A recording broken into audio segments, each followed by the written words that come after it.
नमस्कार, मैं doctor Shuchi Srivastava, assistant professor from department of anthropology, national PG college, Lucknow. आज मैं यहाँ आप सभी के बीच में आपके कोर्स BANC 133 पर चर्चा करने के लिए उपस्थित हूँ।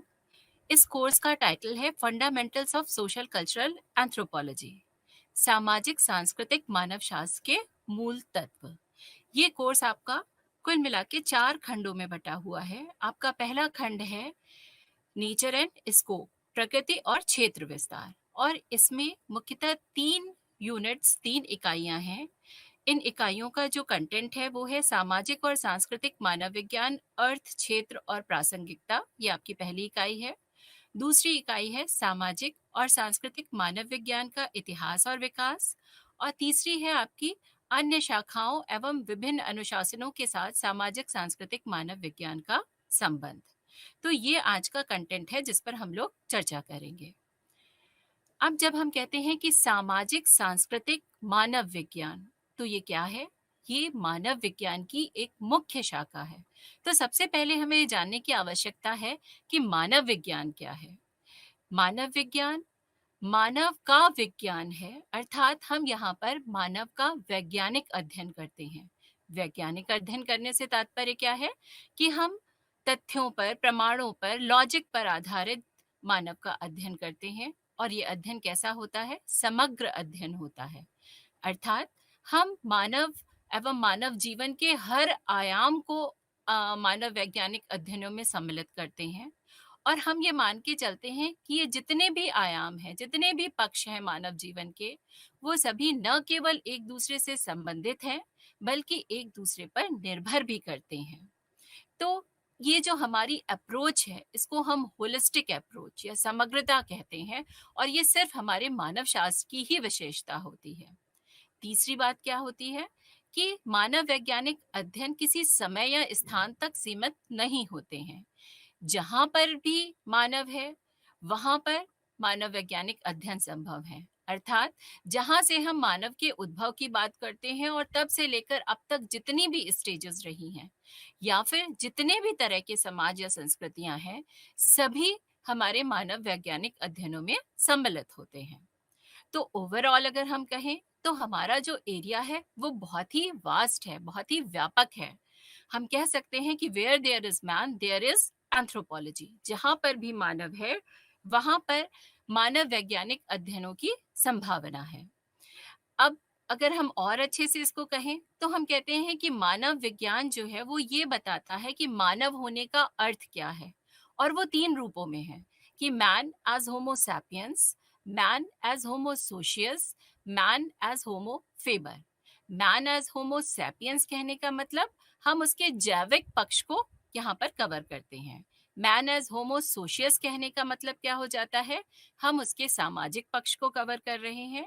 और मैन एज होमो फेबर कहने का अर्थ हो जाता है कि हम उसके सांस्कृतिक पक्ष को, उसके रचनात्मक पक्ष को हम यहाँ पर कवर करते हैं। तो कुल मिला के जब मानव विज्ञान का क्षेत्र इतना अधिक व्यापक है, तो महत्वपूर्ण बात क्या हो जाती है कि हमें कुछ स्पेशलाइजेशंस की जरूरत पड़ती है, क्योंकि एक ही व्यक्ति हर तरह से अध्ययन कर ले संभव नहीं है। तो हमें यहाँ पे अलग अलग ब्रांचेस में स्पेशलाइजेशंस की जरूरत पड़ती है। तो यहाँ पर मुख्य रूप से 4 मेन ब्रांचेस, मुख्य शाखाएं हैं। पहली है फिजिकल और बायोलॉजिकल एंथ्रोपोलॉजी, जैविक मानव शास्त्र। दूसरी है सोशल कल्चरल एंथ्रोपोलॉजी, सामाजिक सांस्कृतिक मानव शास्त्र। तीसरी है आर्कियोलॉजिकल एंथ्रोपोलॉजी, पुरातत्वीय मानव शास्त्र। और चौथी है लिंग्विस्टिक एंथ्रोपोलॉजी, भाषाई मानव शास्त्र। तो कुल मिला के क्या हो गया कि जो सामाजिक सांस्कृतिक मानव विज्ञान है, वो मानव विज्ञान की एक मुख्य शाखा है। तो अब हम आते हैं कि मानव विज्ञान की अगर ये एक मुख्य शाखा है, तो हम इसमें क्या क्या पढ़ते हैं। तो नाम से ही पता चल रहा है कि हम इसमें समाज और संस्कृति का अध्ययन करते हैं। सामाजिक सांस्कृतिक मानव विज्ञान, तो इसमें हम समाज और संस्कृति का अध्ययन करते हैं। और समाज का अर्थ क्या हो जाता है? समाज लोगों से मिलके बनता है, वो लोगों का समूह है जिसमें कि उनके कुछ समान उद्देश्य होते हैं, समान परंपराएं होती हैं, रीति रिवाज होते हैं, समान अभिरुचियां होती हैं। इस तरीके के लोगों से मिलकर एक समाज बनता है। मनुष्य एक सामाजिक प्राणी है। इसका अर्थ क्या हो गया कि कभी भी हम अकेले सरवाइव नहीं कर सकते हैं।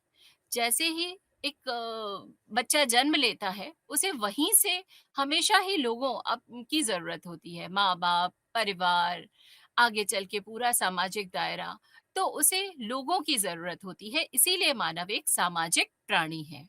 तो समाज की अवधारणा हमारे लिए बहुत ही इम्पोर्टेंट हो जाती है, बहुत ही महत्वपूर्ण हो जाती है। दूसरी चीज हम यहाँ पे क्या पढ़ते हैं? संस्कृति। संस्कृति या कल्चर। तो संस्कृति क्या है? किसी भी समाज में जो अ, अम, मानव निर्मित पर्यावरण है या जो उस समाज का जीवन जीने का तरीका है, उसको हम संस्कृति के रूप में परिभाषित करते हैं। और ये जो मानव निर्मित पर्यावरण है, ये पदार्थिक रूप में भी हो सकता है और अपदार्थिक रूप में भी हो सकता है। पदार्थिक रूप में अगर हम कहते हैं, तो उसमें क्या हो जाता है कि जैसे वो वस्तुएं, वो सामान जिन्हें मानव ने बनाया है, हम देख सकते हैं, छू सकते हैं। हमारी मेज, कुर्सी, मकान, कपड़े, खाना, ये सब हमारी संस्कृति का पदार्थिक पक्ष है। और अपदार्थिक संस्कृति क्या हो जाती है? वो चीजें जो मानव की बनाई हैं लेकिन हम उन्हें देख नहीं सकते हैं, जैसे कि हमारे विचार हैं, हमारे मूल्य हैं, हमारे कहना चाहिए जो कस्टम्स हैं। तो जो भी मेंटल फिनोमेना है जो हमारे मानसिक स्तर पे है लेकिन बनाया मानव ने ही है, उसे हम नॉन मटेरियल कल्चर या अपदार्थिक संस्कृति के रूप में परिभाषित करते हैं। तो कुल मिलाकर अगर हम कहें, तो हम यहाँ पे क्या कर रहे हैं? हम सामाजिक सांस्कृतिक मानव विज्ञान में समाज और संस्कृति का अध्ययन करते हैं। अब अगर हम और व्यापक रूप से कहें, तो जब हम समाज का अध्ययन करते हैं, तो उसका अर्थ क्या हो जाता है कि हम सामाजिक संबंधों एवं सामाजिक व्यवहारों का अध्ययन कर रहे हैं। और ये संबंध तरह तरह के होते हैं। अगर एक परिवार के स्तर पे देखा जाए, तो अलग तरह के संबंध हैं। आप बाहर निकलते हैं, आप अपने कार्य क्षेत्र में जाते हैं, वहां आप अलग तरह के संबंधों में हैं। तो तरह तरह के संबंध हमारे पूरे समाज में दिखाई देते हैं। तो यहाँ पर संबंधों का पूरा एक नेटवर्क होता है, अगर हम सोसाइटी में देखते हैं। और इन्हीं संबंधों के अनुसार ही हमारे भूमिकाएं निश्चित होती हैं और उन भूमिकाओं के ही अनुसार हमें व्यवहार करने होते हैं। तो अगर इन संबंधों तक हमें पहुंचना है, तो हमें संस्थागत जो नियम है उनके अनुसार देखना पड़ेगा। संस्थागत नियम कहने का मतलब कि हर समाज में बहुत तरह की संस्थाएं होती हैं। जैसे अगर हम कहें, 6 प्राथमिक संस्थाएं ऐसी हैं जो यूनिवर्सल हैं, सार्वभौमिक रूप से हैं, हर समाज और संस्कृति में देखी जा सकती हैं। जैसे कि परिवार, विवाह, नातेदारी, आर्थिक संगठन, राजनीतिक संगठन और धर्म। ये ऐसी संस्थाएं हैं जो हर समाज में हमें दिखाई देंगी किसी ना किसी स्वरूप में। जरूरी नहीं है कि जैसे हमारे समाज में है उसी स्वरूप में दिखाई दें, लेकिन किसी ना किसी स्वरूप में हर समाज और संस्कृति में हम इनको देख सकते हैं। तो एक व्यक्ति किस संस्था का सदस्य है, वो उसी के अनुसार व्यवहार करता है, उसी के अनुसार हम उसके संबंधों को देख सकते हैं। तो पहली चीज हो जाती है कि हम समाज का अध्ययन करते हैं, जिसमें हम सामाजिक संबंधों और सामाजिक व्यवहारों का अध्ययन कर रहे हैं। दूसरी चीज हो जाती है कि हम संस्कृति का अध्ययन करते हैं। संस्कृति में हमने आपको बताया कि पदार्थिक संस्कृति और अपदार्थिक संस्कृति दोनों ही हमारे लिए बहुत महत्वपूर्ण हो जाती हैं।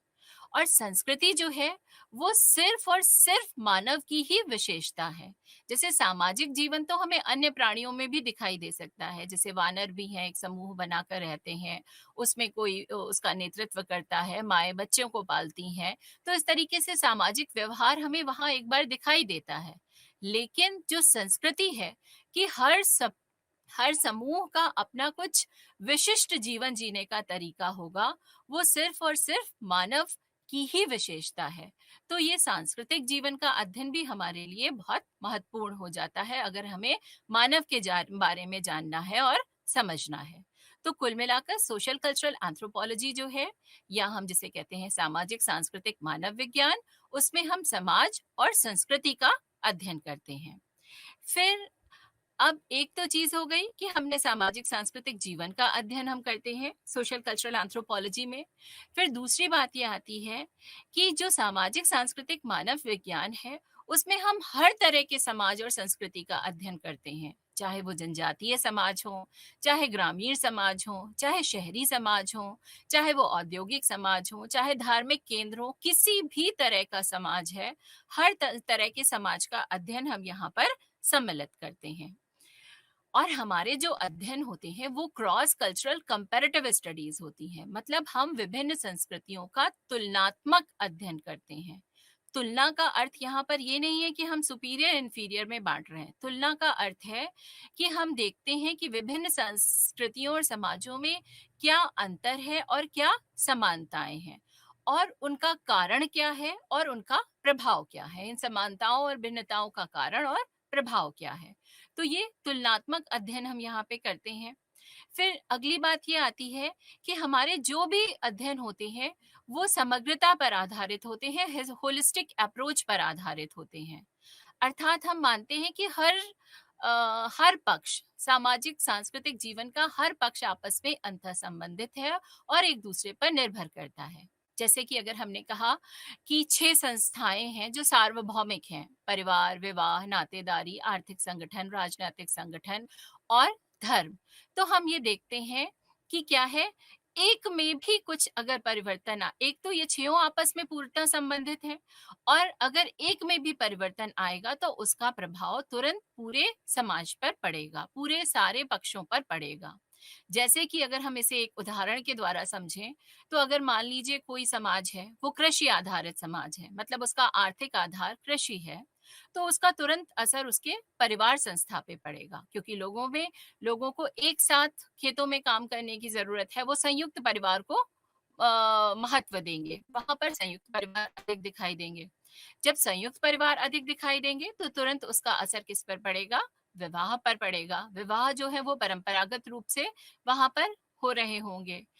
फिर जब विवाह और परिवार में परंपराओं को महत्व दिया जा रहा होगा तो वहां पर नातेदारी को बहुत महत्व दिया जाता होगा, और इन सब का प्रभाव हमें तुरंत धर्म पर दिखाई देगा। धर्म को भी वो परंपरागत रूप से लेकर चलेंगे। जब धर्म का जोर होगा तो तुरंत उसका असर वहां के राजनीतिक संगठन पर भी दिखाई देगा। तो इस तरीके से 6 संस्थाएं आपस में अंतर संबंधित हैं। फिर अब अगर हम एक में भी चेंज करते हैं, जैसे कि हमने कहा कृषि आधारित समाज है और वहां पर औद्योगिकरण और शहरीकरण हो जाए, तो ऐसे में क्या होगा कि लोगों को अलग अलग जगहों पर काम मिलेगा और वो अपने बीवी बच्चे लेकर वहां पर जाकर रहने लग जाएंगे। तो वो संयुक्त परिवार धीरे धीरे केंद्रीय परिवारों में परिवर्तित होने लग जाएंगे। जब केंद्रीय परिवार बनने लग जाएंगे तो वो जो परंपरागत विवाह है उस पर भी उसका तुरंत असर दिखाई देगा, जिसका कि असर नातेदारी पर आएगा। और जब परंपराओं में थोड़ा सा लचीलापन आएगा तो उसका तुरंत असर धर्म पर दिखेगा, और धर्म का असर तुरंत जो है वो राजनीतिक संगठन पर दिखाई देगा। तो इस तरीके से हम मानकर चलते हैं कि सामाजिक सांस्कृतिक जीवन का हर पक्ष न केवल अंतः संबंधित है बल्कि एक दूसरे पर निर्भर है, और हमारे अध्ययन इसी तरीके से होते हैं। फिर अगली खास बात क्या हो जाती है हमारे सामाजिक सांस्कृतिक मानव शास्त्र की, कि हम यहाँ पर गहन क्षेत्र कार्य पर आधारित अध्ययन करते हैं। गहन क्षेत्र कार्य मतलब जिन लोगों पर हमें अध्ययन करना है, हम उनके बीच में जाकर रहते हैं, लंबा समय बिताते हैं, तरह तरह की तकनीकों के द्वारा जहां जैसी जरूरत है, साक्षात्कार, वंशावली, प्रश्नावली, केस स्टडी, फोटोग्राफी, जिस तरह की भी हमें वहां पर टेक्निक की जरूरत है, उसके द्वारा हम डेटा कलेक्ट करते हैं, आंकड़ों को एकत्रित करते हैं, जिसमें कि हम सबसे ज्यादा महत्व देते हैं सहभागी अवलोकन को, कि लोगों के बीच में रहते हुए और कुछ भूमिका निभाते हुए फिर हम उनके जीवन का अवलोकन करें। इस तरीके से जो हमारा डेटा होता है वो बहुत ही ऑथेंटिक डेटा होता है। और एक बात और होती है कि जिन लोगों के बीच में हम रहते हैं उनकी स्थानीय भाषा को भी हम जानने का प्रयास करते हैं, क्योंकि भाषा भी किसी को समझने के लिए बहुत महत्वपूर्ण है। तो ये हमारा इन डेप्थ फील्ड वर्क या गहन क्षेत्र कार्य रहता है। और इस गहन क्षेत्र कार्य में जो हमारी अप्रोच होती है वो होती है कल्चरल रिलेटिविज्म की, सांस्कृतिक सापेक्षतावाद की। मतलब जो भी संस्कृति है हम उसको उसी के परिप्रेक्ष्य में देखते हैं। अर्थात हम कभी भी अपने से कंपेयर करते हुए, अपने से तुलना करते हुए किसी के बारे में कोई निर्णय नहीं लेते हैं कि जो संस्कृति है उसको उसी के संदर्भ में देखते हैं। कि मान लीजिए कोई जगह है वहां पर पानी की बहुत अधिक कमी है, तो ऐसे में क्या होगा कि लोग कई किलोमीटर दूर से जाकर पानी भर के ला रहे हैं। तो अब कहिए कि वो रोज सुबह शाम वो नहाएं, ऐसा संभव नहीं हो पाएगा। तो अब हम कहें कि नहीं, हमारे यहाँ तो हम रोज नहाते हैं, हम सुपीरियर हैं, और वो लोग रोज नहीं नहा रहे हैं, वो इंफीरियर हैं, तो ये कहना एकदम ही बायस्ड अप्रोच होगी, एक गलत अप्रोच होगी। हमारे एंथ्रोपोलॉजिकल अप्रोच के अकॉर्डिंग, हमारे कल्चरल रिलेटिविज्म के अकॉर्डिंग या सांस्कृतिक सापेक्षतावाद के अनुसार हमें ये देखना चाहिए कि उनकी पर्यावरणीय स्थिति ऐसी है, उनकी परिस्थिति ऐसी है कि उन्होंने इस तरीके के जीवन को अपना रखा है, इस तरीके की संस्कृति को अपना रखा है। तो ये हमारा जो सांस्कृतिक सापेक्षतावाद का अप्रोच है, ये भी हमारे मानव शास्त्र की एक बहुत महत्वपूर्ण पक्ष हो जाता है। फिर इस तरीके से हम सोशल कल्चरल एंथ्रोपोलॉजी में सामाजिक सांस्कृतिक जीवन का अध्ययन करते हैं। अब अगर हम इसके ऐतिहासिक परिप्रेक्ष्य की बात करें तो सबसे पहले हमें ये जानने की आवश्यकता है कि जो मानव विज्ञान है उसकी आवश्यकता ही क्यों पड़ी, क्योंकि पहले भी बहुत से अन्य विज्ञान थे जो मानव से संबंधित विभिन्न पक्षों का अध्ययन कर रहे थे। तो मानव विज्ञान की शुरुआत कहाँ से हुई?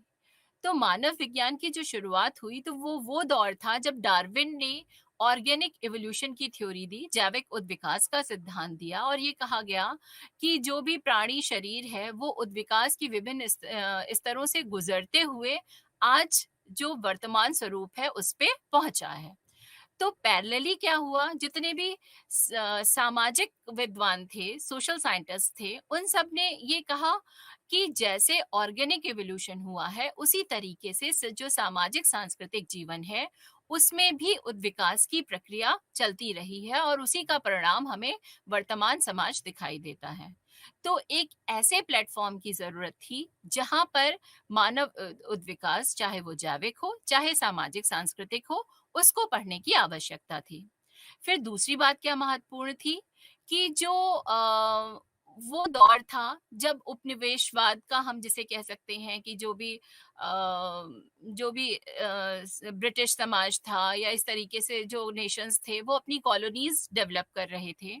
तो ऐसे में क्या हुआ कि जो मिशनरीज थी वो बहुत अंदर जंगलों में गई, बहुत से एक्सप्लोरर्स, नेविगेटर्स, मतलब जो भी खोज करता थे, यात्रा करने वाले लोग थे या सरकारी अफसर थे, वो सब जंगलों में गए और उन्होंने देखा कि उन्हें अपने समाज से एकदम भिन्न तरह की सोसाइटी, जो आदिवासी समाज है, उन्हें वहां पर दिखाई दिए, और उन्होंने वापस लौट कर उनके बारे में बताया।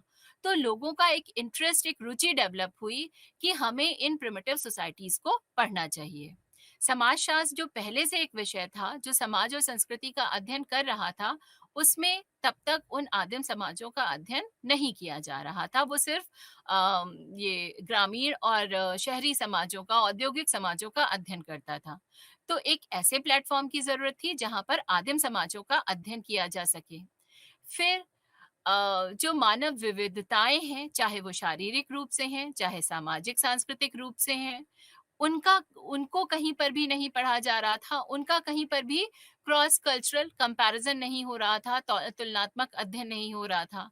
तो इस तुलनात्मक अध्ययन के लिए भी एक प्लेटफॉर्म की जरूरत थी।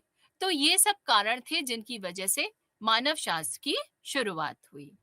तो कुल मिलाकर अगर हम कहें कि जो सामाजिक सांस्कृतिक मानव शास्त्र एक जो मुख्य शाखा है इसकी, उसमें किन चीजों के अध्ययनों की शुरुआत हुई? एक तो जिसे हमने कहना चाहिए कि सोशल कल्चरल जो इवोल्यूशन है, जो सामाजिक सांस्कृतिक उद्विकास है, उसका अध्ययन किया गया। आदिम समाजों का अध्ययन किया गया, और जो समाज और संस्कृतियां हैं उनके तुलनात्मक अध्ययन किए गए। और जो शुरुआती दौर था जिसे आज हम सामाजिक सांस्कृतिक मानव शास्त्र एक शाखा के रूप में जानते हैं, वो तब एक शाखा नहीं थी, बल्कि जो ब्रिटेन और अन्य यूरोपीय देश थे, वो अपने को वहाँ के जो एंथ्रोपोलॉजिस्ट थे, वो अपने को सोशल एंथ्रोपोलॉजिस्ट कहलाते थे, और जो अमेरिका के थे, वो अपने को कल्चरल एंथ्रोपोलॉजिस्ट कहलाते थे। दैट मीन्स ब्रिटेन में या यूरोपीय देशों में सोशल एंथ्रोपोलॉजी विकसित हुई और अमेरिका में कल्चरल एंथ्रोपोलॉजी विकसित हुई। अब जो ब्रिटेन में हम सोशल एंथ्रोपोलॉजी या सामाजिक मानव विज्ञान की बात करते हैं, तो उसमें क्या किया गया? उसमें मुख्यतः समाज, सामाजिक संस्थाओं, सामाजिक संबंधों और सामाजिक संरचना का अध्ययन किया गया। और यहाँ पर जो मुख्य सामाजिक मानव शास्त्री रहे, वो थे Radcliffe Brown, Malinowski, Evans Pritchard, Raymond Firth इत्यादि। तो मतलब ये कुछ बहुत महत्वपूर्ण नाम हैं जिन्होंने शुरुआती दौर में बहुत ही महत्वपूर्ण अपना योगदान दिया। और अगर हम देखें कि वहां पर अर्थात ब्रिटेन में जो सोशल एंथ्रोपोलॉजी थी, उसमें अध्ययन का क्रम क्या रहा, तो सभी जगह, चाहे हम ब्रिटेन कहते हैं चाहे अमेरिका कहते हैं, सभी जगह शुरुआती दौर में सामाजिक सांस्कृतिक उद्विकास पर अध्ययन किए गए। फिर ब्रिटेन में क्या हुआ कि जो एथनोग्राफिक स्टडीज थी, मतलब जो जनजातीय समाज थे, उनके अनुभव जन अध्ययन एम्पिरिकल स्टडीज की जाने लग गई, जिसमें जो मुख्य महत्व दिया जाता था वो समाज पर दिया जाता था। फिर धीरे धीरे और अधिक विकसित हुआ जब ये ब्रांच, तो वहां पर संरचनात्मक और प्रकार्यात्मक अध्ययन किए गए। आप अगर देखें तो जो सोशल एंथ्रोपोलॉजी है, वहां पर हमें मैलिनोस्की का फंक्शनलिज्म, रैडक्लिफ ब्राउन का स्ट्रक्चरल फंक्शनलिज्म, ये सब थ्योरीज दिखाई देती हैं। अर्थात वहां पर समाज, सामाजिक संबंधों, सामाजिक संरचना, सामाजिक प्रकार्य, इन सारे पक्षों पर अध्ययन पर जोर दिया गया। फिर जब हम अमेरिका में सांस्कृतिक मानव विज्ञान या कल्चरल एंथ्रोपोलॉजी की बात करते हैं, तो वहां पे क्या हो जाता है कि वहां पर जो अध्ययन हुए उसमें सांस्कृतिक पक्ष पर अधिक महत्व दिया गया, चाहे वो पदार्थिक संस्कृति थी, चाहे वो अपदार्थिक संस्कृति थी। और इन अध्ययनों में ऐतिहासिक परिप्रेक्ष्य को भी सम्मिलित किया गया। इसीलिए अगर आप कभी देखिए कि जो कल्चरल एंथ्रोपोलॉजिस्ट हैं स्टार्टिंग के, वो जब एंथ्रोपोलॉजी के डिविजन्स बताते हैं, तो अक्सर वो कल्चरल एंथ्रोपोलॉजी की एक सब फील्ड में आर्कियोलॉजी को भी इंक्लूड करते हैं, क्योंकि वो कहते हैं कि पुरातत्वीय अध्ययनों के द्वारा ही हम संस्कृतियों के ऐतिहासिक परिप्रेक्ष्य को समझ सकते हैं। तो यहाँ पर मुख्यतः संस्कृति और उसके विभिन्न पक्षों पर को महत्व दिया जा रहा था। और यहाँ पर जो मुख्य सांस्कृतिक मानव शास्त्री रहे वो फ्रांस बोयस, जो सबसे बड़ा नाम है। उसके बाद Kroeber, Herskovits, Ruth Benedict, Margaret Mead, Linton इत्यादि अन्य बहुत महत्वपूर्ण नाम आ जाते हैं कल्चरल एंथ्रोपोलॉजिस्ट की श्रेणी में। अब यहाँ पर हम स्टडी सीक्वेंस की बात करें, जो अध्ययनों के क्रम की बात करें, तो यहाँ पर क्या था कि यहाँ पर भी उद्विकासीय अध्ययनों से आरंभ हुआ। फिर यहाँ पर डिफ्यूजन की थ्योरीज दी गई, जो प्रसार है उसके सिद्धांत को दिया गया। फिर यहाँ पर संस्कृति के सुपर ऑर्गेनिक और सुपर इंडिविजुअल पक्ष को बहुत अधिक महत्व दिया गया अध्ययनों में। अर्थात ये बताया गया कि संस्कृति जो है वो आनुवांशिक नहीं है, बल्कि लोगों के साथ सीखने से और लोगों के बीच में रहने से, लर्निंग एंड शेयरिंग से आती है। इस पक्ष पे बहुत महत्व दिया गया। फिर आगे चलकर इसी कल्चरल एंथ्रोपोलॉजी में साइकोलॉजिकल एंथ्रोपोलॉजी की शुरुआत हुई। साइकोलॉजिकल एंथ्रोपोलॉजी मतलब मनोवैज्ञानिक मानव विज्ञान। इसमें संस्कृति और व्यक्तित्व, इनके आपसी संबंधों पर बहुत अध्ययन हुए। अर्थात कि संस्कृति का प्रभाव व्यक्तित्व पे क्या पड़ता है और व्यक्तित्व का प्रभाव संस्कृति पे क्या पड़ता है। क्यों? क्योंकि एक ही संस्कृति में लोगों को पाले जाने का तरीका एक तरीके से होता है, चीजें एक तरीके से सिखाई जाती हैं। तो जो एक तरीके से जब लोग सीखते हैं तो उसका असर ये दिखाई देता है कि लोगों के व्यक्तित्व में कुछ चीजें हमें समान रूप से सांस्कृतिक प्रभाव के कारण दिखाई देती हैं। और इसी तरीके से लोगों की जो व्यक्तित्व है उसका प्रभाव भी संस्कृति पर पड़ता है ना। तो ये जो म्यूचुअल रिलेशनशिप है, जो आपसी संबंध है, इसका अध्ययन यहाँ पर किया गया। तो ये कुछ ऐतिहासिक परिप्रेक्ष्य में अगर हम social anthropology and cultural anthropology को देखते हैं, तो ये कुछ महत्वपूर्ण बिंदु हो जाते हैं। फिर आगे चल के ये रियलाइज़ किया गया, ये माना गया कि जो सोसाइटी है और जो कल्चर है, ये 2 अलग-अलग बातें नहीं हो सकती हैं। हम सोशल एंथ्रोपोलॉजी को और कल्चरल एंथ्रोपोलॉजी को अलग-अलग करके नहीं देख सकते हैं। क्योंकि आप देखिए, अगर हम कहते हैं एक समाज, तो लोगों का एक समूह, और उसका हम पहचान किसके आधार पे करते हैं? उनकी संस्कृति के आधार पर। अगर हम कहते हैं संस्कृति, तो किसकी? एक समाज की संस्कृति। अर्थात समाज और संस्कृति एक दूसरे से संबंधित 2 विषय हैं। इनको हम अलग-अलग लेकर नहीं चल सकते हैं। इसीलिए 1953 में एक इंटरनेशनल सिम्पोजियम में ये तय किया गया कि सोशल एंथ्रोपोलॉजी और कल्चरल एंथ्रोपोलॉजी को हमें अलग-अलग लेकर नहीं चलना चाहिए, बल्कि हमें एक ब्रांच माननी चाहिए, एक शाखा माननी चाहिए मानव विज्ञान की, और वो है सोशल कल्चरल एंथ्रोपोलॉजी। तो यहाँ से हम कहते हैं कि सोशल कल्चरल एंथ्रोपोलॉजी एक शाखा के रूप में, एक मुख्य शाखा के रूप में सामने उभर कर आई। अब ये तो हो गई बातें सोशल कल्चरल एंथ्रोपोलॉजी में क्या है और उसमें उसका ऐतिहासिक परिप्रेक्ष्य क्या रहा। अब अगर हम कहते हैं कि समय के साथ में सोशल कल्चरल एंथ्रोपोलॉजी, सामाजिक सांस्कृतिक मानव विज्ञान में क्या परिवर्तन आए, क्योंकि कोई भी विषय है उसमें समय के साथ परिवर्तन आते हैं। जैसे हम कहते हैं कि मानव शरीर में, मानव समाज में विकास होता है, उसी तरीके से कोई भी विषय है उसमें भी समय के साथ में निरंतर परिवर्तन होते हैं। तो जो हमारा अपना सामाजिक सांस्कृतिक मानव विज्ञान है, उसमें भी कुछ बहुत ही महत्वपूर्ण परिवर्तन हुए। परिवर्तन तो बहुत से हुए, लेकिन कुछ चीजें बहुत ही महत्वपूर्ण हैं। उसमें से पहली चीज क्या हो जाती है कि जो हमारी स्टडी अप्रोच है, उसमें बहुत अंतर आया। जो शुरुआती दौर में जो मानव शास्त्री थे, वो मुख्यतः आर्म चेयर एंथ्रोपोलॉजिस्ट थे। मतलब वो सब वेस्टर्न स्कॉलर्स थे, और वो दौर था जब वो सामाजिक सांस्कृतिक उद्विकास की अवधारणा को दे रहे थे। तो उस अवधारणा में वो जो स्टेजेस को बांटते थे, तो उसमें वो वेस्टर्न स्कॉलर थे, अपने को सुपीरियर मानते थे, इसलिए जो सबसे ऊपर की स्टेज होती थी उसमें वो अपनी वेस्टर्न सोसाइटी को फिट करते थे, और जो लोएस्ट स्टेज होती थी, जो सबसे नीचे का स्तर होता था, उसमें आदिम समाजों को वो उसमें फिट करते थे, और बीच में अन्य समाज आ जाते थे। तो इस तरीके से एक बायस्ड अप्रोच के साथ में वो इन इवोल्यूशंस की थ्योरी को दे रहे थे। बायस्ड अप्रोच क्यों? क्योंकि वो अपने को सुपीरियर, अपनी वेस्टर्न सोसाइटी को सुपीरियर मान के चल रहे थे। एक बात थी। और दूसरी चीज क्या थी कि वो कभी भी जो आदिम समाजों के उदाहरण निम्न स्तरों पर फिट कर रहे थे, उसमें वो कभी भी उन आदिम समाजों में गए ही नहीं थे। वो जो भी एक्सप्लोरर्स, नेविगेटर्स, मिशनरीज या गवर्नमेंट ऑफिशियल्स आकर रिपोर्ट कर रहे थे प्रिमिटिव सोसाइटीज के बारे में, आदिम समाजों के बारे में, वो केवल उनके आधार पर उन उन एक्सप्लेनेशंस को दे रहे थे। तो मतलब वो सिर्फ लाइब्रेरी में बैठकर काम कर रहे थे, इसीलिए उनको आर्म चेयर एंथ्रोपोलॉजिस्ट कहा जाता है। तो शुरुआती दौर ये था, लेकिन आज के टाइम में क्या है? आज के टाइम में हम गहन क्षेत्र कार्य करते हैं।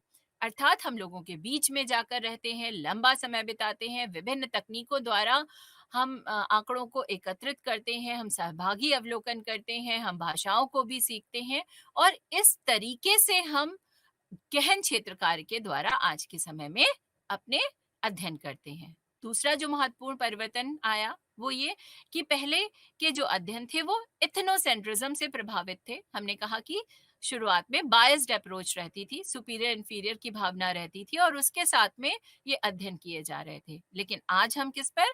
कल्चरल रिलेटिविज्म पर विश्वास करते हैं, सांस्कृतिक सापेक्षतावाद पर विश्वास करते हैं कि जो संस्कृति है उसको हमें उसी के परिप्रेक्ष्य में देखना चाहिए, उसी के संदर्भ में देखना चाहिए। कहीं पर भी हम उसको सुपीरियर इंफीरियर में नहीं बांट सकते हैं।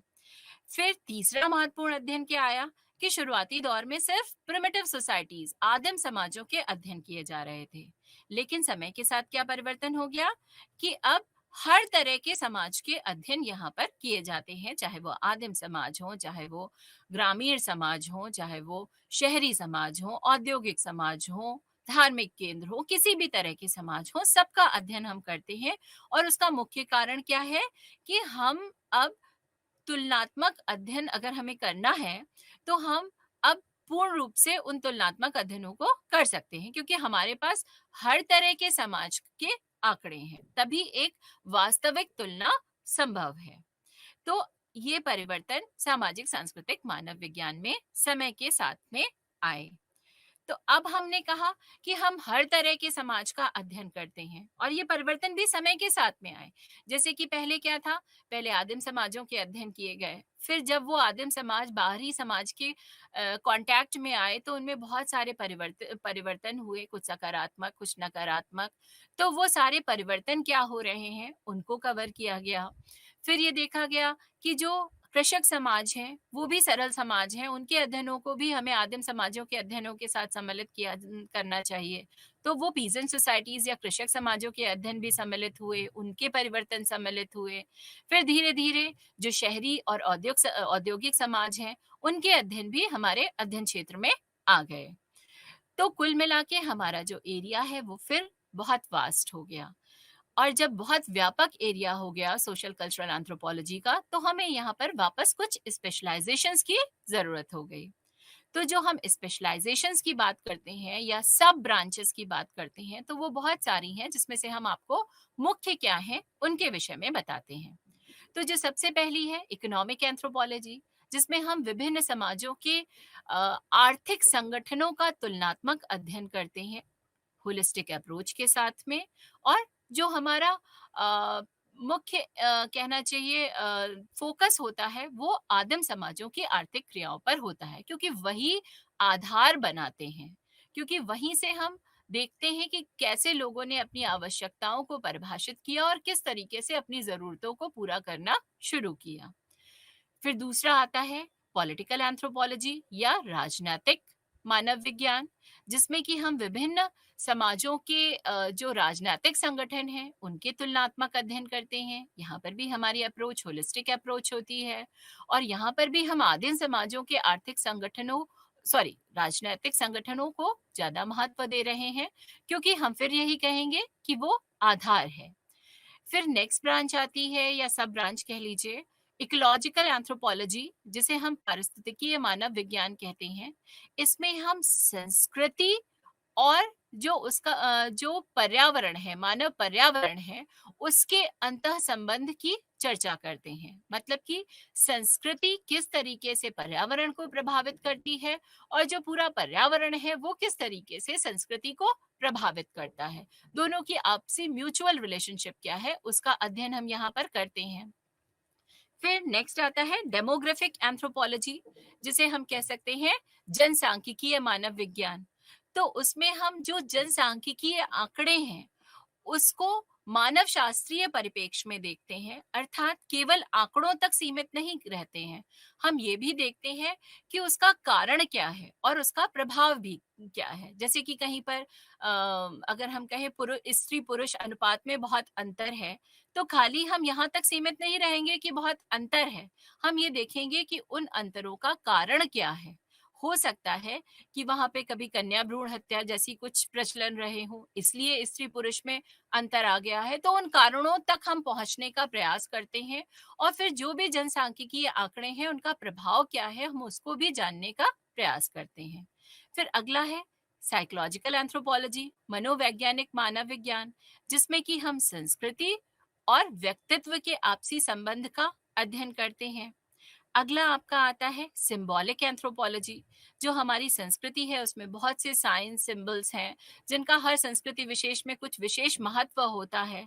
तो वो साइंस सिंबल्स, चिन्ह, प्रतीक क्या है, उनका संस्कृति में क्या अर्थ है, उनका क्या महत्व है, उसका अध्ययन हम सिंबॉलिक एंथ्रोपोलॉजी में करते हैं।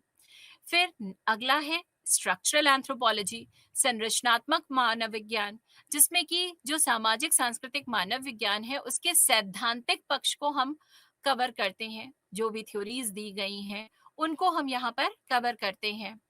फिर अगला आता है कॉग्निटिव एंथ्रोपोलॉजी, जिसमें कि हम जो मानसिक स्तर पर चीजें हैं कि संस्कृति में क्या है, उसको लोग किस तरीके से लेते हैं, उनका परसेप्शन क्या है, क्या चीजें कॉग्निटिव लेवल पे हैं, मानसिक स्तर पे क्या चीजें हैं, कहाँ क्या आइडियाज हैं, क्या बिलीव्स हैं, वहां तक जब हम पहुंचने का प्रयास करते हैं तो वो कॉग्निटिव एंथ्रोपोलॉजी में कवर हो जाता है। फिर अगला आता है अर्बन एंड इंडस्ट्रियल एंथ्रोपोलॉजी, जिसमें हम शहरी और औद्योगिक समाजों पर आधारित अध्ययन करते हैं। ये हमने आपको बताया, ये आगे चलकर जुड़ी हुई ब्रांच स्पेशलाइजेशन है, जिसमें जब महसूस किया गया कि हमें हर तरह के समाज का अध्ययन करना है तो हम इसको इग्नोर नहीं कर सकते हैं। फिर अगला आता है जेंडर एंथ्रोपोलॉजी, जिसमें हम स्त्री पुरुष आधारित समाज में अध्ययन करते हैं।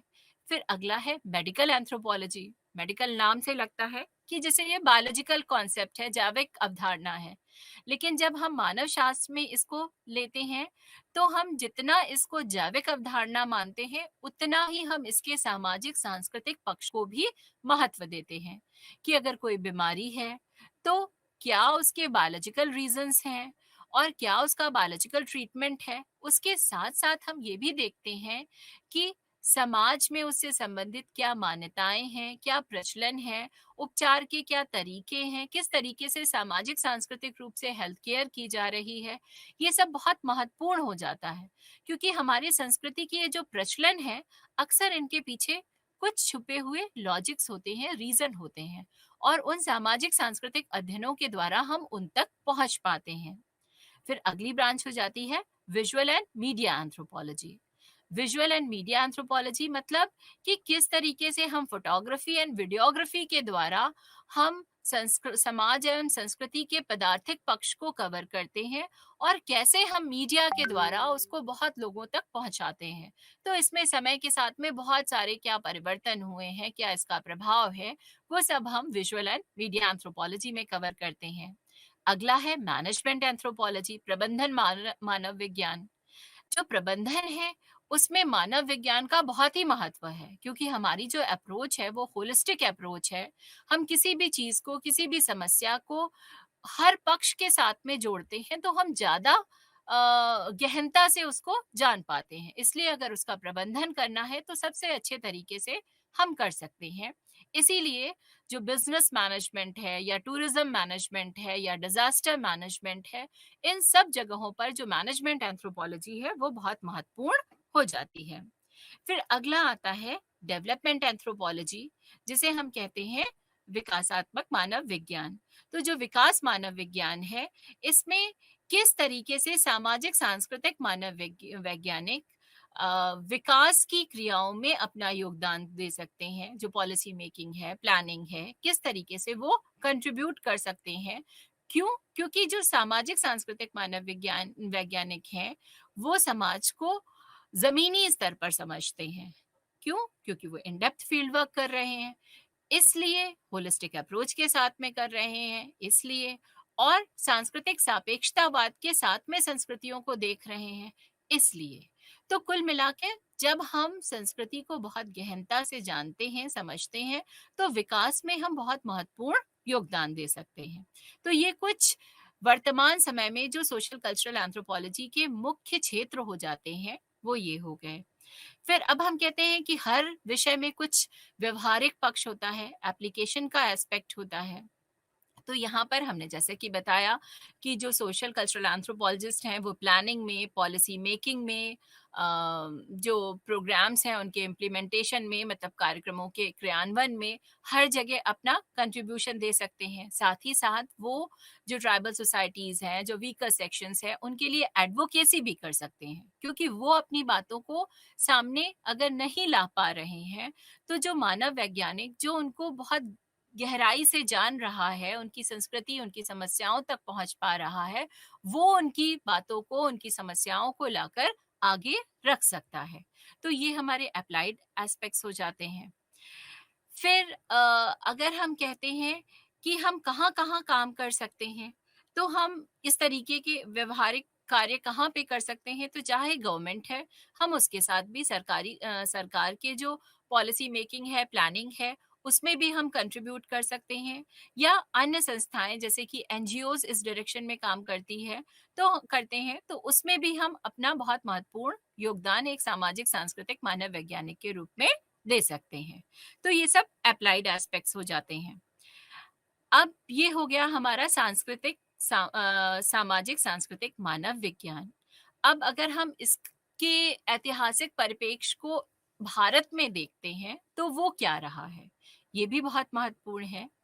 तो जो भारत है, जो हमारा अपना इंडिया है, उसमें मानव विज्ञान की शुरुआत जो है, वो किन्होंने की? वो ब्रिटिशर्स ने की। क्यों? क्योंकि जब एंथ्रोपोलॉजी की शुरुआत हो रही थी, तो जो भारत था, वो ब्रिटिशर्स की ही एक उपनिवेश था, एक कॉलोनी था। तो यहाँ पर उस टाइम ब्रिटिशर्स का राज था। तो यहाँ पर जो आरंभिक मानव शास्त्रीय वर्क हैं, जो कार्य हैं, उनको ब्रिटिशर्स ने किया, जैसे कि हटन है, रिस्ले हैं। लेकिन तब इन लोगों द्वारा जो कार्य किए गए, उसमें क्या था, उनका जो अपना बायस कि वो वेस्टर्न स्कॉलर्स हैं, वो अपने को सुपीरियर मानते हैं, वो जो बायस उनके अंदर था, वो यहाँ पर भी रिफ्लेक्ट होता है उनके अध्ययनों में। और जब हम सही मायने में एक बात कहें कि founder of anthropological thoughts in India कौन रहे हैं, कि भारतीय परिप्रेक्ष्य में जो मानव वैज्ञानिक विचार जो लोग आगे लेकर आए, उसके संस्थापक कौन रहे हैं, तो उसमें मुख्य नाम आ जाता है एस.सी. रॉय का और अनंत कृष्ण अय्यर का। इन्होंने जो अपने अध्ययन किए, उसमें यूरोपीय प्रभाव तो था, क्योंकि वो दौर ही ऐसा चल रहा था, वो समय ही ऐसा था। लेकिन इनके अपने जो अध्ययन थे, वो सार्वभौमिक मानवता पर आधारित थे। अर्थात वो बायस से अलग हटकर उन्होंने अध्ययन अपने किए। और जो हम पहला एंथ्रोपोलॉजी डिपार्टमेंट कह सकते हैं, वो 1921 में कैलकाटा यूनिवर्सिटी में एस्टैब्लिश हुआ, जिसमें मुख्य नाम आ जाते हैं B S. Guha, Ananth Krishna Iyer, Panchanan Mitra and N K. Bose के। फिर जो भारत में जो अध्ययन हो रहे थे, तो उसमें आरंभिक दौर में इथनोग्राफिक स्टडीज की गई। इथनोग्राफी क्या होती है? Ethno plus graphy. Ethnic plus graphy मतलब लोगों के बारे में लिखना या उनका अध्ययन करना, उनके संपूर्ण जीवन का अध्ययन करना। और ये अध्ययन कैसा होता था? अनुभवजन्य अध्ययन, एम्पिरिकल स्टडी पर बेस्ड होता था। तो शुरुआती दौर में ये इथनोग्राफिक स्टडीज की गई, जिन्हें शुरू में ब्रिटिश एंथ्रोपोलॉजिस्ट ने भी किया। जो रेडक्लिफ ब्राउन है, उन्होंने भी भारत में आकर अंडमान आइलैंडर्स पे अपनी स्टडी करी, और इनकी द अंडमान आइलैंडर्स बुक 1922 में पब्लिश हुई, और बहुत ही इम्पॉर्टेंट वर्क माना जाता है social cultural anthropological field work में। और दूसरा हो जाता है WHR रिवर्स का। उन्होंने टोडास पे स्टडी करी, और इनकी बुक है द टोडा, जो कि 1911 में पब्लिश हुई। इसके अलावा बहुत से भारतीय मानव शास्त्री भी थे, जो इस तरीके की इथनोग्राफिक स्टडीज कर रहे थे, जैसे कि एस.सी. रॉय, अय्यर, एम.एन. श्रीनिवास इत्यादि। आगे चलकर 1930s के बाद से अमेरिकन एंथ्रोपोलॉजिस्ट भी भारत में आए, और उन्होंने भी यहाँ पर अपनी स्टडीज करी, जैसे कि McKim Marriott, Oscar Lewis, Morris Opler, Robert Redfield, Kathleen Gough इत्यादि। इन लोगों ने भी भारत में आकर यहाँ पर अपने अध्ययन किए, जिसमें उन्होंने यहाँ के जजमानी सिस्टम को, जो जनजातीय और ग्रामीण समाज थे, परिवार की व्यवस्था थी, इन सबको अपने अध्ययनों में कवर किया। तो इस तरीके से यहाँ पर ये अध्ययन शुरू हुए। आगे चलकर जब हमारे यहाँ मानव विज्ञान और अधिक विकसित हुआ, सामाजिक सांस्कृतिक मानव विज्ञान पे और अधिक अध्ययन किए गए, तो जो भारतीय समाज है, इसके परिप्रेक्ष्य में बहुत से सिद्धांत दिए गए, बहुत सी थ्योरी सामने आई, जैसे कि ग्रेट ट्रेडिशन, लिटिल ट्रेडिशन, जो कि रॉबर्ट रेडफील्ड ने दी थी। बृहद परंपरा और लघु परंपरा। बृहद परंपरा क्या है? जो लिखित परंपरा है, जिसका दायरा बड़ा है। लिटिल ट्रेडिशन जो या लघु परंपरा, जो कि मौखिक परंपरा है और जिसका दायरा सीमित है। इस तरीके की अवधारणा आई। मैक्किम मैरिट ने यूनिवर्सलाइजेशन एंड पैरोकियलाइजेशन की अवधारणा दी, सार्वभौमिकरण और स्थानीकरण की, कि किस तरीके से जो ग्रेट ट्रेडिशन है वो लिटिल ट्रेडिशन में जाता है, और लिटिल ट्रेडिशन किस तरीके से ग्रेट ट्रेडिशन के लेवल पे जाता है, इसको उन्होंने बताया। एम.एन. श्रीनिवास ने संस्कृताइजेशन एंड वेस्टर्नाइजेशन का सिद्धांत दिया, सांस्कृतिकरण और पाश्चात्यीकरण। सांस्कृतिकरण में उन्होंने बताया कि किस तरीके से जो निम्न जातियां थी, वो उच्च जातियों की कॉपी करते हुए कुछ जनरेशंस बाद, कुछ पीढ़ियों बाद अपने को उच्च जाति का बताने लग जाते थे। और वेस्टर्नाइज़ेशन में किस तरीके से जो वेस्टर्न कल्चर थी, जो पाश्चात्य संस्कृति थी, उसकी कॉपी की गई। और उसके क्या प्रभाव पड़े समाज पर, इसके बारे में इन्होंने अपनी थ्योरी में बताया। कुल मिलाकर सांस्कृतिक परिवर्तन पर आधारित ये सिद्धांत थे। साथ ही साथ एमएन श्रीनिवास ने डोमिनेंट कास्ट की थ्योरी दी कि किस तरीके से कुछ क्षेत्र में कुछ जातियां जो होती हैं वो प्रभुत्व जातियां बन जाती हैं, उनका प्रभाव ज्यादा हो जाता है और उसका क्या प्रभाव फिर बाकी समाज पर पड़ता है। एलपी विद्यार्थी ने सैक्रेड कॉम्प्लेक्स या पवित्र संकुल की अवधारणा दी, जिसमें उन्होंने जो धार्मिक शहर हैं उनके अध्ययनों पर बल दिया, क्योंकि ये क्षेत्र अब तक छूट रहा था, है ना। और भारत के संदर्भ में अगर हम बात करते हैं तो धार्मिक क्षेत्र धार्मिक शहर बहुत ही इंपॉर्टेंट हो जाते हैं। तो एलपी विद्यार्थी ने अपने इस कॉन्सेप्ट के द्वारा धार्मिक शहरों के या धार्मिक क्षेत्रों के या धार्मिक केंद्रों के अध्ययनों पर बल दिया। तो ये कुछ बहुत महत्वपूर्ण सी अवधारणाएं थी जो भारतीय समाज के संदर्भ में दी गई। फिर हमारे यहाँ पर भी अप्लाइड वर्क अर्थात व्यवहारिक पक्ष भी सामाजिक सांस्कृतिक मानव शास्त्र का सामने आया, जिसमें से जो बहुत महत्वपूर्ण और अगर हम शुरुआती दौर में बात करते हैं तो वो कौन हो जाते हैं, वेरियर एल्विन। ये बेसिकली एक मिशनरीज थे जिन्होंने अपना आगे चल के वो भारतीय के रूप में परिवर्तित हो गए। ये गांधी जी से बहुत प्रभावित थे और इन्होंने यहाँ पर भारतीय जनजातियों पर, भारतीय समाज पे काफी अध्ययन किया। और इन्हीं के जो अध्ययन है या इन्हीं के सुझावों का प्रभाव जो है वो पंडित जवाहरलाल नेहरू, हमारे प्रथम प्रधानमंत्री जो थे, उनकी ट्राइबल सॉरी उनकी ट्राइबल पॉलिसीज पर हमें दिखाई देता है। उन्होंने जो भी जनजातीय समाज के लिए जो भी नीतियां बनाई, जो भी योजनाएं बनाई, उस पे वेरियर एल्विन के विचारों का सीधा सीधा प्रभाव हमें यहाँ पर दिखाई देता है। तो और फिर आगे चल के बहुत से व्यवहारिक पक्ष हमें दिखाई देते हैं, अर्थात मानव शास्त्रियों ने विकास में और भी अन्य योगदान दिए। तो ये कुल मिलाकर भारतीय परिप्रेक्ष्य में या हम कहें सामाजिक सांस्कृतिक मानव शास्त्र की ऐतिहासिक पृष्ठभूमि हो जाती है। तो ये हमारा हो गया सोशल कल्चरल एंथ्रोपोलॉजी, सामाजिक सांस्कृतिक मानव विज्ञान क्या है, उसका क्षेत्र क्या है, उसकी व्यवहारिकताएं क्या हैं और भारत के परिप्रेक्ष्य में वो क्या है। अब एक बहुत अन्य महत्वपूर्ण टॉपिक आता है कि जो सामाजिक सांस्कृतिक मानव विज्ञान है उसका अन्य जो अनुशासन है, जो अन्य विषय हैं, उनके साथ में क्या संबंध है, क्योंकि हम यहाँ पर मानव को पढ़ रहे हैं और मानव के विभिन्न पक्षों को पढ़ रहे हैं। तो अन्य भी बहुत से जो विषय हैं वो मानव जीवन के विभिन्न पक्षों को पढ़ते हैं। तो जब हमारा सब्जेक्ट मैटर कुछ मायनों में कॉमन है, कुछ चीजें हमारी कॉमन हैं, तो हम किस तरीके से हम एक दूसरे को प्रभावित करते हैं, ये बहुत महत्वपूर्ण हो जाता है। जैसे कि पहला विषय है सोशियोलॉजी या समाजशास्त्र। समाजशास्त्र में भी समाज और संस्कृति का अध्ययन किया जाता है, मानव विज्ञान में भी।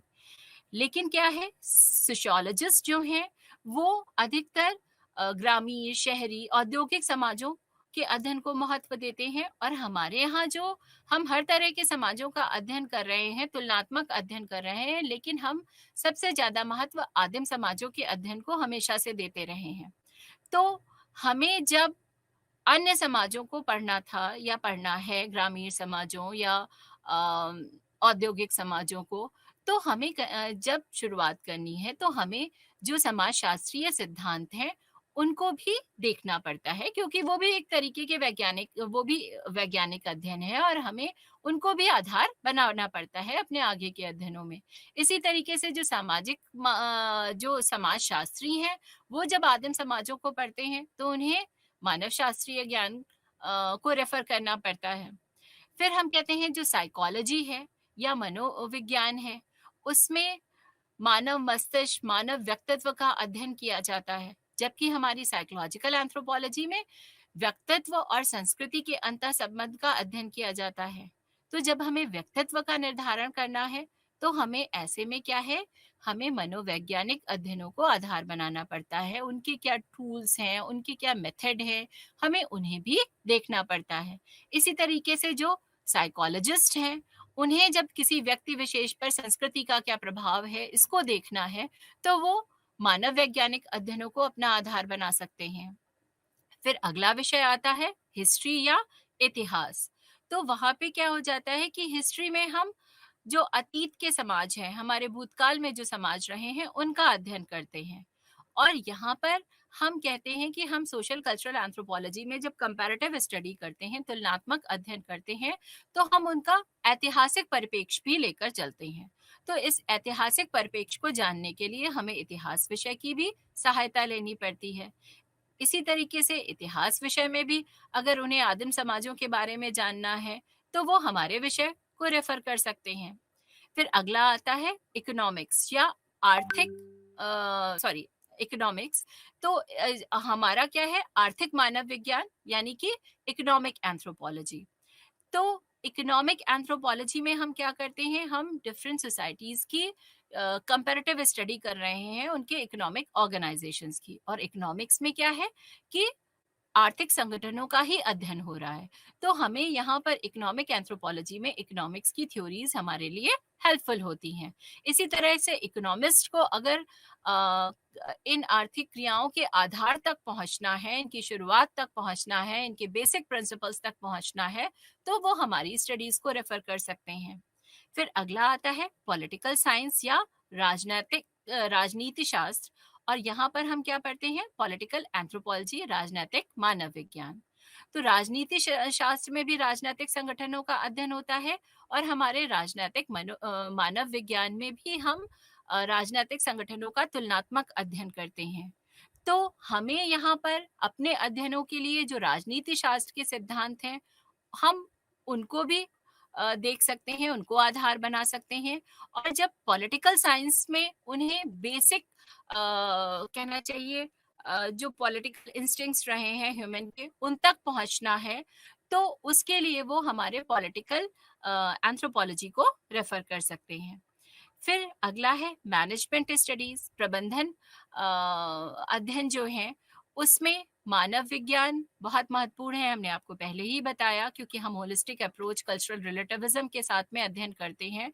तो हमारे अप्रोच को अगर वो ऑप्ट करते हैं, अपनाते हैं, तो वो और अच्छे से मैनेजमेंट कर सकते हैं। और हम यहाँ पर जब डिजास्टर मैनेजमेंट, बिजनेस मैनेजमेंट या टूरिज्म मैनेजमेंट, इस तरीके की चीजों को की बात करते हैं, तो हमें मैनेजमेंट के प्रिंसिपल्स को लेकर चलना पड़ता है। तो इस तरीके से दोनों विषय आपस में संबंधित हैं। फिर अगला आता है बायोलॉजी। जो बायोलॉजी है, वो हमेशा ही हम कहते हैं कि जो समाज है और संस्कृति है, उससे संबंधित है, क्योंकि हमारी होलिस्टिक अप्रोच है। हम ये मानते हैं कि जैसे जैसे शरीर में जो जो परिवर्तन होते हैं, उसका असर समाज और संस्कृति पे पड़ता है, और समाज और संस्कृति में जो परिवर्तन आते हैं, उसका प्रभाव जैविक आधार पर देखा जा सकता है। जैसे कि अगर हम अपनी ही बात करें, मानव की बात करते हैं, तो क्या है कि हमने पहले चारों हाथ पैर पे चलते थे, फिर धीरे धीरे सीधे खड़े होके चलना शुरू किया, तो हमारे आगे के 2 हाथ फ्री हो गए। तो ये हमारा बायोलॉजिकल चेंज आए, और उसका प्रभाव कहाँ पे जाकर पड़ा कि हम क्रिएटिविटी करने के लिए हमारे पास अब हमारे हाथ फ्री हो गए। समय के साथ में क्या हुआ कि जो हमारे हाथों में प्रिसाइज ग्रिप, पावर ग्रिप, मतलब सूक्ष्म पकड़ और मजबूत पकड़ डेवलप हुई, तो उसकी वजह से क्या हुआ, हम और अच्छे से क्रिएशंस कर सकते थे। हमारा स्टीरियोस्कोपिक विजन डेवलप हुआ, जिसने बहुत इंपॉर्टेंट कंट्रीब्यूशंस किए हमारी क्रिएटिविटी में। हमारी क्रेनियल कैपेसिटी बढ़ी, जिसकी वजह से समझने की क्षमता में जब विस्तार हुआ, तो हमारी समाज और संस्कृति में विस्तार हुआ। तो ये सारे प्रभाव जैविक जीवन में अंतर आ रहे थे, तो उसका सीधा प्रभाव कहाँ पड़ रहा है, सामाजिक सांस्कृतिक जीवन में। और सामाजिक सांस्कृतिक जीवन में जो प्रभाव आते हैं, उनका तुरंत असर बायोलॉजी पे पड़ता है। कि जैसे आप देखिए, अब हम खाना जो है वो पका हुआ खाते हैं, है ना, तो हमारा धीरे धीरे जो आखिरी मोलर है, वो समाप्त होता जा रहा है, विलुप्त होता जा रहा है। जो हमारी सोशल कल्चरल लाइफ में जो लाइफ स्टाइल है, उसका तुरंत असर हमारे स्वास्थ्य पर पड़ता है। तो जो बायोलॉजी है और जो सोशल कल्चरल एंथ्रोपोलॉजी है, वो दोनों ही एक दूसरे से अंतः संबंधित हैं, और ये दोनों ही एक दूसरे को लाभ दे सकते हैं, दोनों ही विषय, और देते हैं। फिर अगला आता है लिंग्विस्टिक्स या भाषा विज्ञान। तो हम जब मानव विज्ञान में बात करते हैं संस्कृति की, तो संस्कृति सिर्फ मानव की ही विशेषता है। तो उस संस्कृति का वाहक जो है, उस संस्कृति को अन्य पीढ़ियों तक पहुँचाने वाला, अन्य लोगों तक पहुँचाने वाला जो है, वो क्या है? वो भाषा है। भाषा ही के द्वारा, कम्युनिकेशन या संचार के द्वारा हम अपने विचारों को अगले व्यक्ति तक पहुँचाते हैं। तो जो हमारे लिए भाषा है, वो बहुत ही इम्पोर्टेंट हो जाती है एंथ्रोपोलॉजिकल स्टडीज़ में। तो लिंग्विस्टिक्स के आधार पर हम समझ सकते हैं कि ये भाषाएँ क्या हैं, उनके संरचना कैसे हुई है। और लिंग्विस्टिक्स का पर्सन ये देख सकता है कि किस तरीके से समाज और संस्कृति भाषा को प्रभावित करती है, जिसे हम सोशियो लिंग्विस्टिक्स कहते हैं। वो लिंग्विस्टिक्स जो है वो हमारे इन बेनिफिट्स को मतलब हमारी स्टडीज के इन बेनिफिट्स को ले सकता है। फिर अगला आता है डेमोग्राफी या जनसांख्यिकीय। तो जनसांख्यिकी की बात करें तो उसमें हम जनसंख्या के जो संख्यात्मक आंकड़े हैं उनको संकलित करते हैं। जैसे कि हमने कहा जो पॉपुलेशन फिगर्स हैं, कितना मेल हैं, कितने फीमेल हैं, बीमारी की दर क्या है, मृत्यु की दर क्या है, इस तरीके के आंकड़े हम वहाँ एकत्रित करते हैं। लेकिन जब हम कहते हैं कि डेमोग्राफिक एंथ्रोपोलॉजी, तो हम उन आंकड़ों के पीछे के जो रीजंस हैं, जो कारण हैं और जो उन आंकड़ों का प्रभाव है, उनको भी देखते हैं। तो दोनों ही चीजें एक दूसरे से प्रभावित हो रही हैं। हमें डेमोग्राफिक एंथ्रोपोलॉजी में जनसांख्यिकी के सिद्धांतों की आवश्यकता है और जो डेमोग्राफी है उन्हें ऑब्वियस सी बात है कि उन आंकड़ों के लिए कारण और प्रभाव को जानना है, तो वो हमारे डिसिप्लिन को रेफर कर सकते हैं। फिर अगला आता है फिलॉसफी या दर्शन शास्त्र। जो फिलॉसफी है या दर्शन शास्त्र है वो लॉजिक पर बेस्ड है। और हमने कहा कि मानव विज्ञान एक वैज्ञानिक अध्ययन है, अर्थात हम यहाँ पर लॉजिक पर आधारित अध्ययन करते हैं, तर्क पर आधारित अध्ययन करते हैं।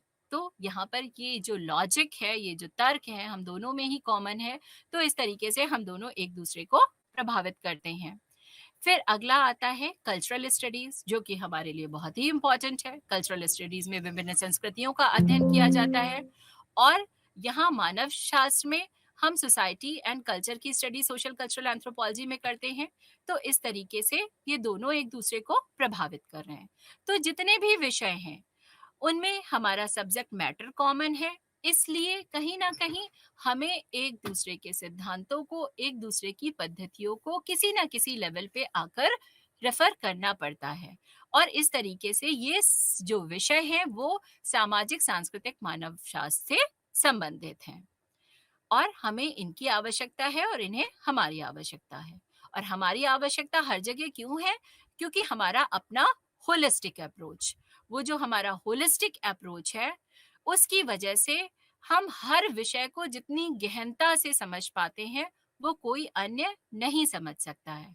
अगर हमें कहीं पर भी कुछ भी काम करना है, हमें किसी का वेलफेयर करना है, किसी का डेवलपमेंट करना है, तो सबसे पहले हमें समस्याओं को समझना है। और समस्या में हम खाली एक पक्ष देखें तो हम कभी भी समस्या को ना अच्छे से समझ पाएंगे, ना उसका निराकरण कर पाएंगे। जब हम होलिस्टिक अप्रोच के साथ में उसको समझेंगे तभी हम उस समस्या को समझ पाएंगे और उसका निराकरण कर पाएंगे। तो कहीं पर भी हमें कोई भी कार्य करना है तो वो जो होलिस्टिक अप्रोच हमारा है ये बहुत ही महत्वपूर्ण हो जाता है और यही हमारे विषय की सबसे खास बात हो जाती है।